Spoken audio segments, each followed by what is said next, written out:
All right, so Okay, thanks for doing the interview again. no problem. All right, so do you want to introduce yourself a bit before we start? Yeah, sure. Why not? My name's Andrew Tanzil. I work Yeah, for the Score Esports. I'm assistant producer there. yeah, Basically, my job is to produce shows. So I don't know if you go to our YouTube channel or website, you can see a lot of the esports video contents. Mostly, yeah, we do a lot of league stuff. It's pretty cool and stuff. And yeah, other than that, I know League of Legends really well. yeah. That's good. Yes, I've been in the esports scene for over around like three three to 4 years lately. Like not like professionally and amateurly. Yeah, that's good. So Yeah. how did you first get inside the esports scene? So like, Originally, I started well, like how every other people in the scene they started with a passion of gaming.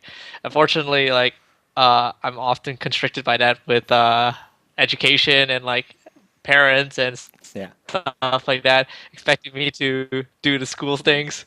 So I was thinking like, oh, I can't really do that, but I'm an artist. It's like, how can I use my like hobby and talent to do what I love without basically my parents like complaining about me constantly? So I did a lot of like graphic design. I did a lot of art for the different communities around my area.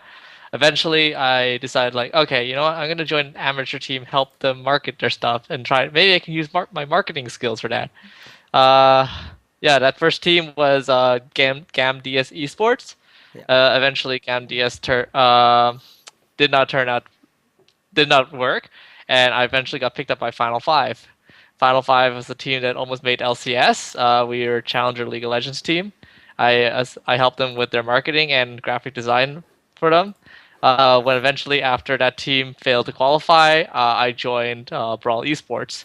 We're most notably known with in our Latin American division in Mexico, where right now the team is competing there in the Latin American LCS under the name Brawl.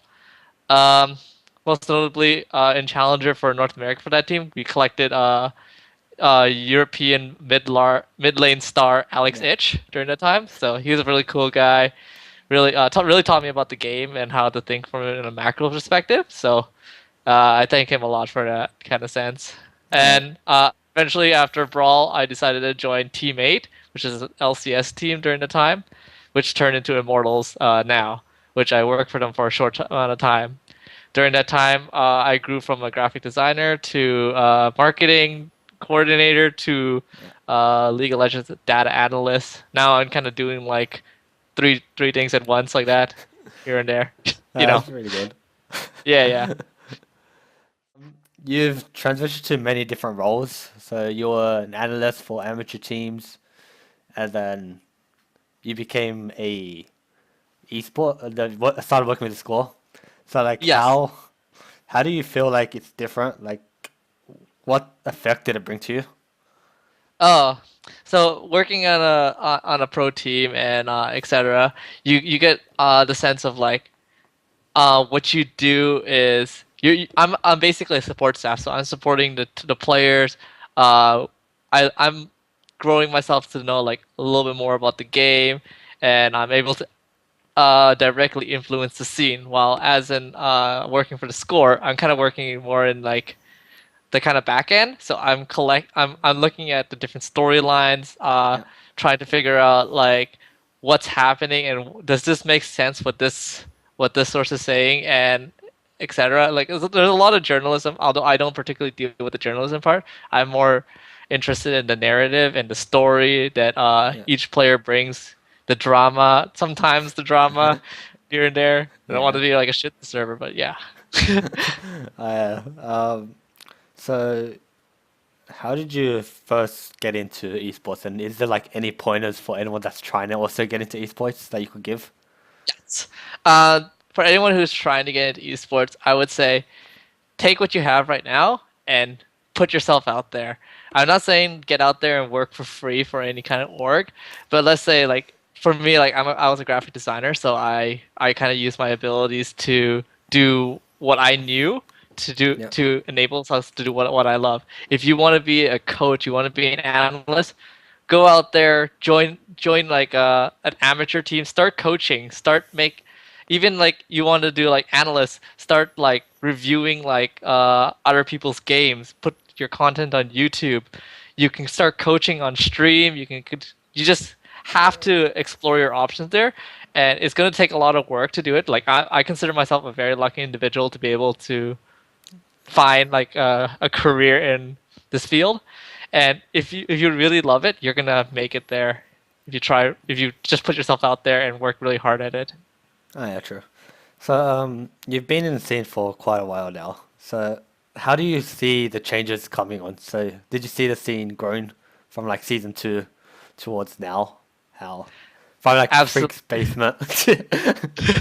Yeah, absolutely not. Like I said before, like it's when League of Legends started. It started like basically like they just started like people just streaming from their home and just doing tournaments based on Yeah, the Riot public server. You create a game, and you have 6 players versus 5 players. That's what initially you had, and you would have to spectate from both sides. It was excruciatingly difficult. Eventually, the game grew and grew. Up to season 2 world is where I'd say like the big turning point is when I kind of like really got into the scene. But as an individual, I didn't really notice the big change from season 2 to season 4 to season 6. I would describe the relationship as if like you're growing up with a sibling, right? And then yeah, as the sibling grows, or you get closer and closer with them, you don't really see their gradual change until like you take a step back and go, "Holy crap, this is huge now. yeah. This this is beyond me." So yeah, it just progressively grew larger as I didn't really realize it. Yeah, sure. So what do you see in scene like in 5 years, and what do you see yourself doing personally? Uh, I don't really know where I see myself in 5 years, man. I hope like I can keep doing this for as long as I can. I hope I Yeah, can become like somewhere like in a higher up where I can actually start like making like more larger decisions and basically commit more towards the scene and help watching it grow. I'm very excited to see what will happen in 5 years, the next 10 years. Will it be mainstream? Yeah, yes, no. Looks like live streaming is starting to become a thing, so that is definitely a mode of communication yeah, that's able to enable people to get into this realm. People will see this one as, I hope, in the future to be more common. I don't know if it's going to be on TV. TV might not even be the main medium of like where people will get most of their information. It might just stay like an internet medium or but I do expect like in the future there will be more events, there'll be more I would say league sanctioned events, and people will be you get to see more people like competing at the school level in stadiums. You might even see the like here in Toronto, the Rogers Center. It was amazing. I went there for LCS Worlds. I went for the regional qualifiers. The atmosphere is phenomenal, yeah. and I hope it'll grow. Uh, we'll go one more question. I guess we have time for. So, Yeah, sure. so how do you feel like esports have affected the community and society? It's like, Uh, I feel like sources committees, how they affected society. Not, it hasn't really made a dent. It has caused people to take a look at it, like, oh, okay, this is like this weird thing I don't really understand, where people are watching other people play video games. yeah, Okay, I can kind of see how that's kind of fun, but I'm hoping like you see sports how it evolved yeah, over the years. It starts from something small like, oh, you're kicking a ball around the field, or you're I would say like in the sense of hockey. Hockey is a relatively young sport, to be honest. yeah, You're basically slinging this rock around the ice to try to get into this like 2 goalpost. So hence call. yeah, And as it started out with like 6 teams and eventually grew and grew and grew and became more professional. I hope that esports will be able to do that. It gets more standardized. yeah, Infrastructure is more stable, so people aren't getting yeah. cheated in the amateur scene and basically having to quit school if they hence so fail. They have a backup plan. You're not just totally screwed. So I'm hoping it becomes more stabilized and more relevant in today's society.